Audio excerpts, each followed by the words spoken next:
All right, let's talk about the steps for doing a lease option deal.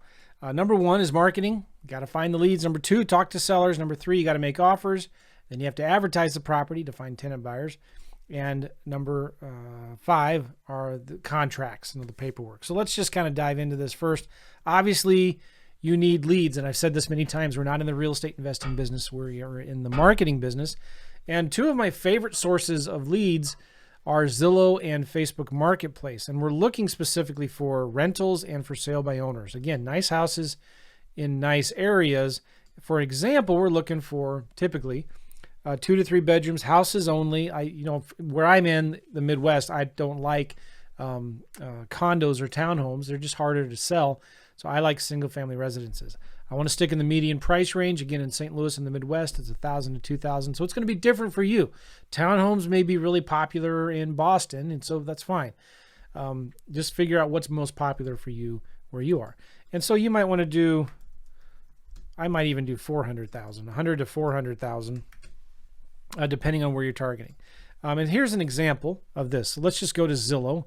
And this is the St. Louis area. And I'm looking for homes in the rent section, price between $1,000 to $2,000, 3+ bedrooms, houses only. And here we go. I have 383 properties listed for rent. And you can start going through these and just contacting either the property manager or the landlord or the owner. And right here, you don't see a phone number, so you can ask them a question here, or you can send them, if there's a phone number, and usually there is, like, let me just look at the next one here. Usually there is a phone number. There we go. And so you can also, through public records and the CRM that I use, you can actually find out who the owner of this rental property is and send them a letter or something like that. Or you can call or text the phone number that is here. Now you can also find properties, those are rentals, right? You can also find properties in the for sale by owner of Zillow. So if I click for sale by owner, and let's do a price range of 100,000 to maybe 400,000, 2+ bedrooms, houses only. Boom. Don't forget Zillow, for some reason they hide this, so now it's 115 other listings there. And you may think, oh man, that's only a few hundred rentals, a few hundred for sale by owners. I need more than that. Look, all you need to do is zoom out. Now I have 168. Zoom out again. Now I have 406. Zoom out again. Now I have 2001. Listen, there's a lot of homes here in these small markets. Don't be afraid of the small towns. There are some great deals, and there's still a lot of people that want to live in these small towns. Maybe one week you go after all of the for sale by owners in Missouri. There's 414. The next day you go after all the ones in Illinois. There's 529. The next one's in Minnesota, right? And if you just rotate through those and go for the rentals, the for rents, and the for sale by owners, there's a lot of opportunity there. And there's also Facebook Marketplace, and I'll show you kind of what I like to look at there. Hold on one second. So here we are in Facebook Marketplace, and you want to change your central area. And so for me, I might say St. Louis, Missouri. Radius of 100 miles. Apply. Here we go. And then I can click property rentals right here. And these are rentals, right? So I could say price 1,000 to 2,000. I could do 3+ bedrooms. And, there's a lot of properties here. I can do houses for rent. And now here they are. And you can start going through them and message them. Here's a nice looking house. This is a great lease option candidate right here in a great part of town. Now I can scroll down here. Well, this one said, do not inquire about this property. Don't know what that's all about. How about this one? All right. The cool thing about this is it's posted or listed by a lady named Sherry, and I can send her a message right here. And I'll tell you what you can say in just a minute. So here in property rentals and also in home sales, you can find for sale by owners and rentals in here. And you can just ask these sellers, hey, I saw your property here. Have you thought about maybe renting it for a few years and then selling it? So this is 2 great ways to find deals all over the United States. Zillow in the for sale by owner section right here, and the for rent section. Facebook Marketplace in the for rent section is another good area. And there's also Craigslist. Craigslist still works today, but not as well as it used to. Craigslist is another thing that you could look at. All right, now, how do you message them? How do you reach out to them? A lot of ways. You can send them a text, an email, a slide dial, a letter, a phone call. If it's a property listed by a property manager, I might send the owner of the property a letter. And what do you say to them? Hey, I saw your rental on Facebook Marketplace. You wouldn't consider selling it, would you? I saw your for sale by owner on Zillow. You wouldn't consider maybe leasing it for a few years and then selling it. I saw your for sale by owner on Zillow. I'm an investor. Is your price negotiable? These are some real simple text messages or emails or voicemails that you could send to people saying, hey, would you consider maybe selling your rental property? I'm an investor. I'm looking for deals. If they respond any kind of positive way to your marketing, call them back. Don't get in some kind of email or text exchange. Get on the phone and talk to them. What do you say to them? Well, I'm glad you asked. Real simple. Again, I want to clarify this and emphasize this. The goal is to talk to 5 sellers a day. And you need to listen more than you talk. In fact, you need to listen twice as much as you talk. And I really recommend you learn how to become the reluctant buyer. So when it comes to lease options, so many young people just getting started in this fall into the trap of trying to sell the lease option idea. They morph into a used car salesman and try to explain to a seller why a lease option is such a good deal, why they should do lease options. And I want to encourage you to change your mindset and get the seller to convince you of why you should want to buy their house and not somebody else's. So you want to be the reluctant buyer. Put that into your brain because that's really, really important. And there are several ways that I do that. Keep the conversations short. Remember, you can only do deals with motivated sellers. So if they're not motivated, I'm not spending much time with them on the phone. I'm just trying to get some basic information on the house to see if it would be a good fit for me. That's it. I'm not selling a lease option program. I'm making an offer to buy their house. That's it. So I'll start the conversations with things like, hey, sounds like I caught you at a bad time. This is an example of what's called negative phrasing. And I don't have time to dive too deep into this, but you can say, look, I'm an investor. I'm looking for a nice house to sell, or to buy rather. Tell me about your house. Do you have a nice property? Is it a nice neighborhood? What's it like? Do you mind if I ask you a few questions to see if this would even be something I would be interested in? So I'm changing the conversation. I'm the reluctant buyer. I'm making them come to me. I'm not selling a program to them. I'm making them sell their house to me. So if it's a rental, if it's a for sale by owner, I might say, or if it's a rental and they say they might sell it, I said, why don't you just list it? Why don't you just list it with a realtor? Why do you think you haven't sold it yet? Looks like a nice house. Mr. Seller, let me ask you something. What are you going to do if you can't sell this house? Are you going to rent it? So this is all, I'm just asking a lot of questions, and that's how I like to talk to sellers. Asking questions to get them to sell me on their house. That probably wouldn't work for you, or this probably wouldn't work for you, but what if I could do this? So before I used to go in this 15-minute monologue on why they should do a lease option. And instead, I just changed it around. I said, what if, I don't know if this will work, again, negative phrasing, but what if I could lease your property for a few years, take care of the maintenance and repairs, and then buy it from you at the end? What would you want to do then? Could we do business today? That wouldn't work for you, would it? So that's my pitch now. I'm just asking questions. Another great question is, how long would you like me to make payments and take care of your property? If I could lease your house for a couple of years as an investment, take care of all the maintenance and repairs, pay rent even when it's vacant, what would you want to do then? Can I rent it from you and take care of all the maintenance so you don't have to be a landlord, or would you rather deal with the tenant directly? Great question. I'm looking for a property that I can lease for a year or two and then buy. That wouldn't work for you, would it? I don't know if we could make the numbers work, but if we could come together in the numbers, could we put a deal together today? So again, I'm not begging them. I'm not the motivated buyer. I am just asking questions, looking for motivated sellers. Now, here's a real simple script. I'm just going to show it to you real quick. I'm not going to spend much time going through it. This is a simple script that you can get into Google Drive. And by the way, when I give you links like this to Google Drive, you have view-only privileges. If you want to get in here and edit it and play with it, you need to go to File, make a copy, or download it as a Microsoft Word document so you can do whatever you want with it. So you'll just have view-only privileges to this. Please don't send me a request to get access to this document. I get at least 2 or 3 of those every single day from my courses and stuff like that. So, here's a real simple script. If it's a FSBO, sounds like a nice house. Why would you even want to sell it? Why haven't you sold it yet? Why don't you just list it with a realtor? You got lots of time to wait until it sells for your price, right? What are you going to do if you don't sell this property? Are you going to rent it out? Why haven't you leased it yet? I'm looking for more deals. You could consider selling, would you? So this is just real good. I don't want to go through all of this too quickly. Here's an alternate script. We own a property management company called blah, blah, blah. We specialize in lease purchasing. The situation we face right now is we've got a lot more tenant buyers than we do properties. So we're looking for some nice homes. Cool. How does it work? Okay.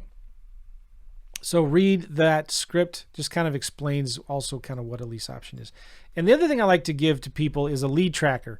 Sometimes when you're on the phone and you're trying to input all the information into your CRM or whatever, it gets hard to type. So I like just printing a bunch of these blank sheets and I fill them out as I'm talking to a seller.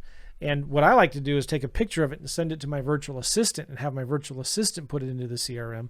But this just kind of helps take the pressure off of trying to type this stuff as you're talking. Just handwrite it, have a conversation, relaxed, simple conversation with the seller, and then take this information after the phone call and put it into your CRM.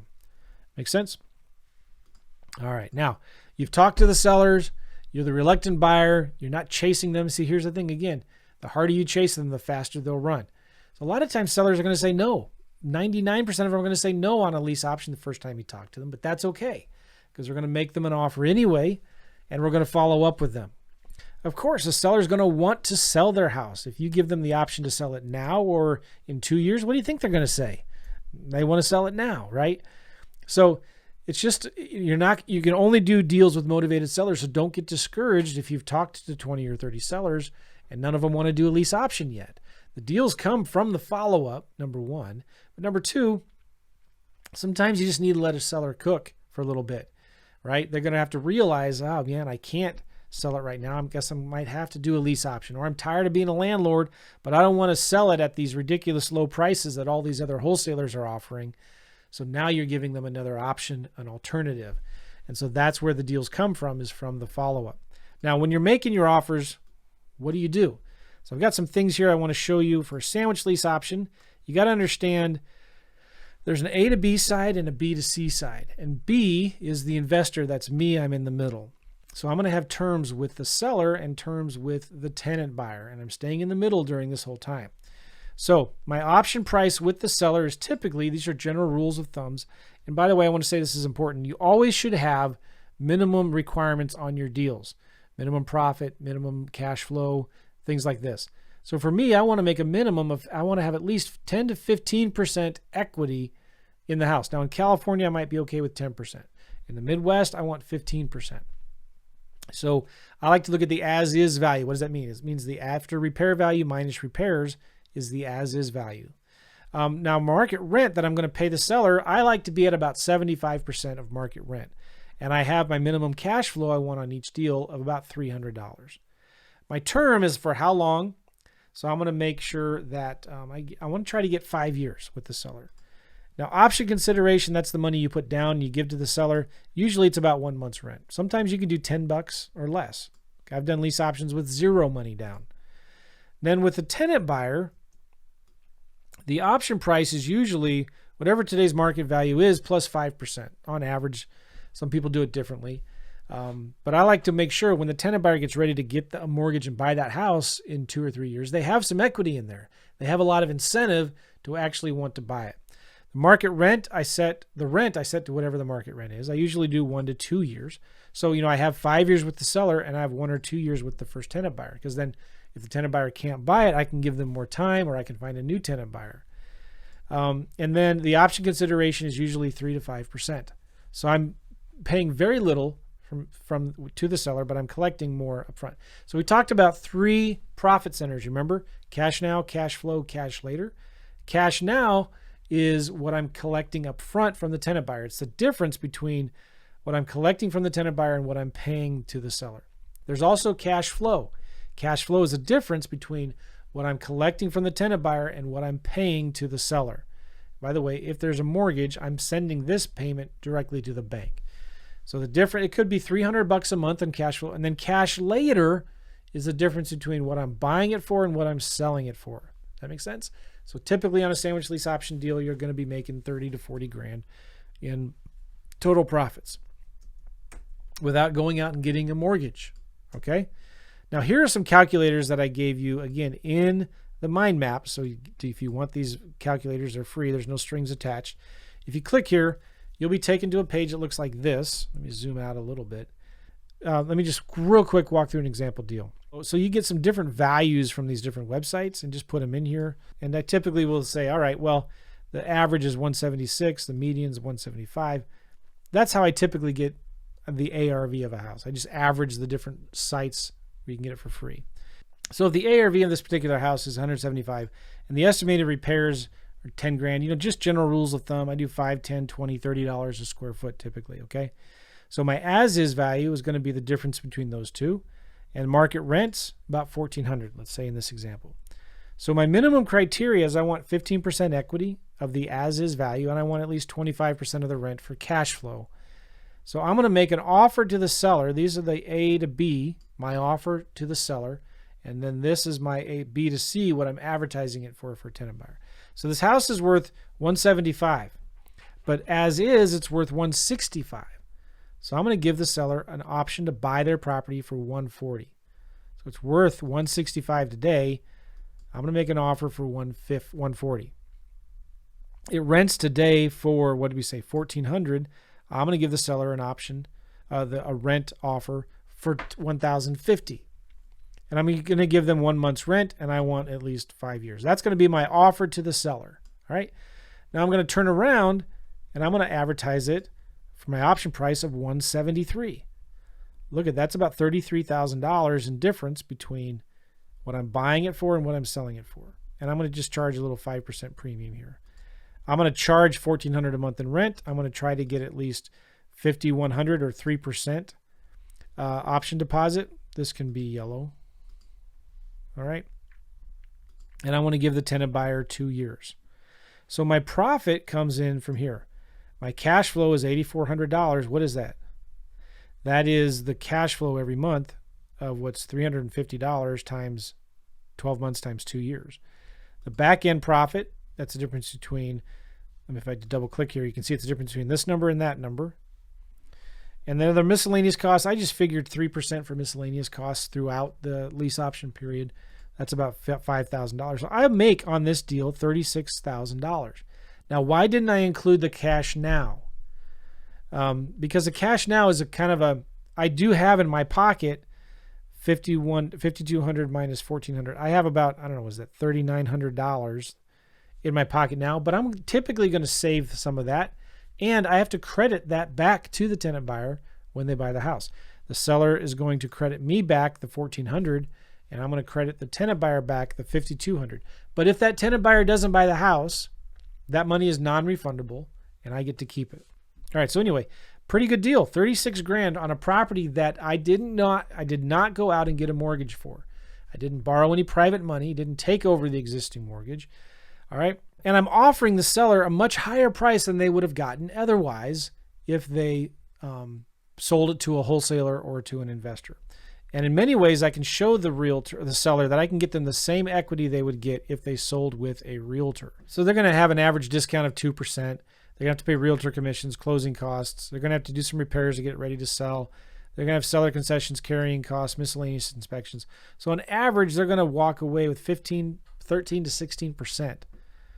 So I can sell them. All right. So if we list it for 175, you're going to have about 28 grand in selling expenses. And so you're going to net 147. And if you owe 140, then you're really only going to get 7 grand. So I can get you that same equity you would get if you sold with a realtor.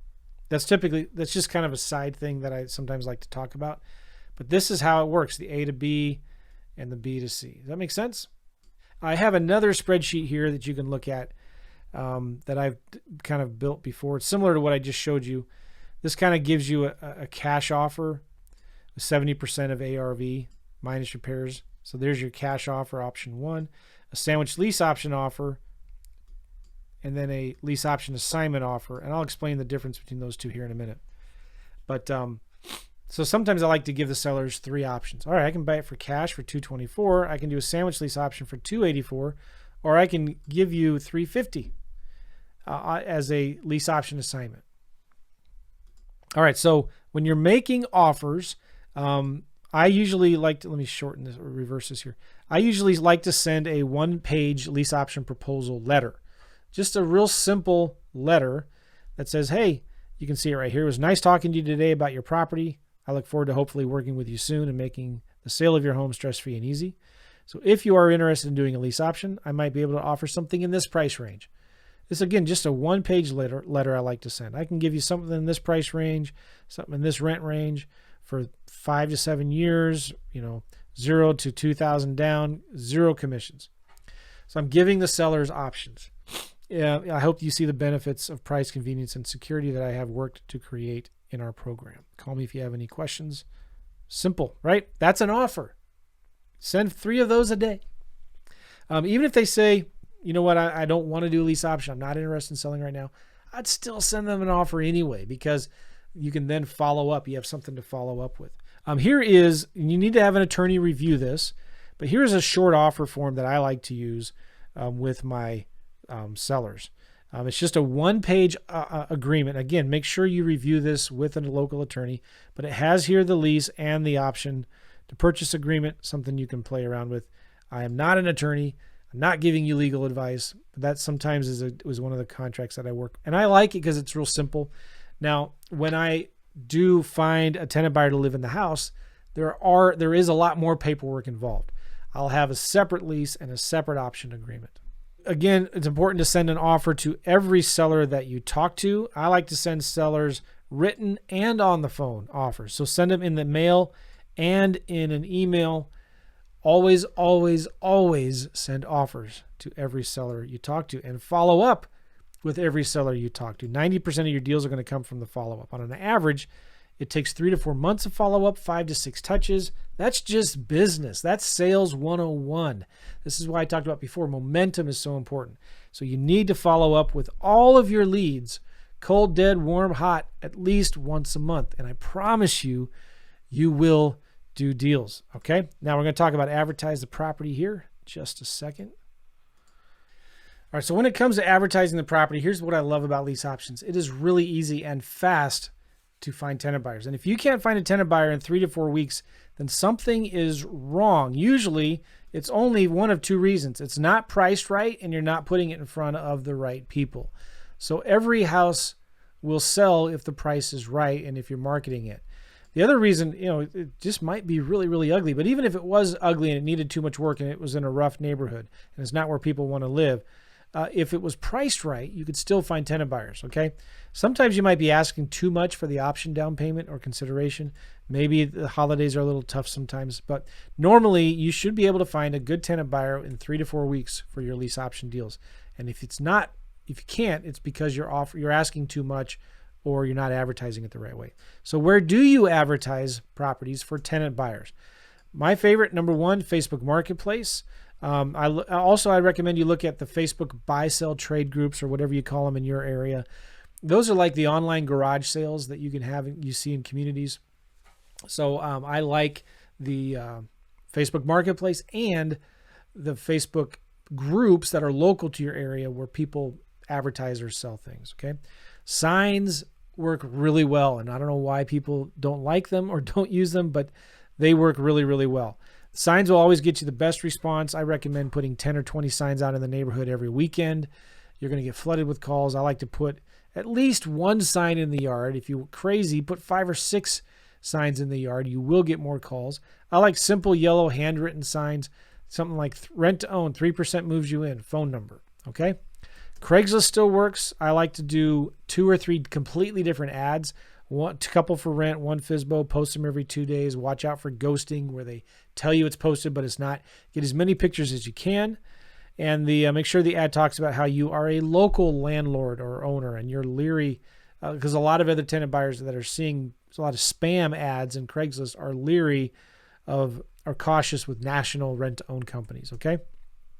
Zillow's amazing if you can get it on Zillow. Sometimes it's a little more challenging. So you can put it in for sale by owner or for rent. I recommend the for rent if you can get it in there. And also, if you become a premier agent, they may call something different in Zillow, but there's a way to become like a premier agent in a smaller zip code that's cheap. You get it's a lot easier to list properties for rent or for sale by owner. You should also consider a website like forsalebyowner.com or fisbo.com, and they will many times put it on Zillow for you. Now, I'd also recommend a flat fee MLS listing or pay a discounted broker to list your properties. Flyers work really well that you should check out as well. But normally, Facebook Marketplace and Signs and Craigslist, you should be able to find plenty of good tenant buyers with that. Now, I'd really also recommend you get realtors to market your homes. An ad that I've used before, leasing agent needed. I'm an investor and I need a part-time licensed leasing agent to help me find tenants for my properties. I'll pay you $500 to $1,000 for every tenant you place. You don't need to list the properties on the MLS. Duties include placing ads, taking calls, coordinated showings, etc., etc. I'd recommend you network with your local real estate club. What if you don't get enough agents to call me? Post more ads on different job boards. And I'd also encourage you to look for leasing agents and go call them. How do they get paid? I don't know. Ask them. It's different. Everybody's different. If they have any paperwork that they want you to sign, just tell them to prepare it and give it to you and make them do any of the necessary paperwork. Does that make sense? Now, remember, the realtor is representing you, the investor. They need to use your paperwork and your contracts. Now, I've done a lot of lease options using realtors' contracts, and there's nothing wrong with that. You just have to know what you're doing. And again, like I said before, you should think about using a lease option, selling your lease option on the MLS through a flat fee listing. Makes sense? Now, some notes about ads. Things your ads could say: special financing available for a deserving buyer with a large down payment. Rent to own is the best. Lease to own, 5% moves you in. Rent now, buy later. Make sure you do rental ads and for sale by owner ads as much as you can. Okay, now, obviously, after we market, talk to sellers, make offers, and follow up, advertise the property once we get it under contract. There's more paperwork involved, and I can't give it all to you. This is that initial sandwich lease option contract that I showed you before. That's your initial paperwork if you want to use that with the seller. But then after that, there's some other things. You might need a seller's disclosure, an authorization to release information, memorandum of option, limited power of attorney, some kind of letter appointing management. Now, with your tenant buyer, you're going to have a separate lease and a separate option agreement. And there's other things that you need to sign with them, like a promissory note, for example, because maybe they're only putting down a little bit of money and they want to make payments over time for the rest. And of course, you had lead-based paint, maybe an extra pet agreement.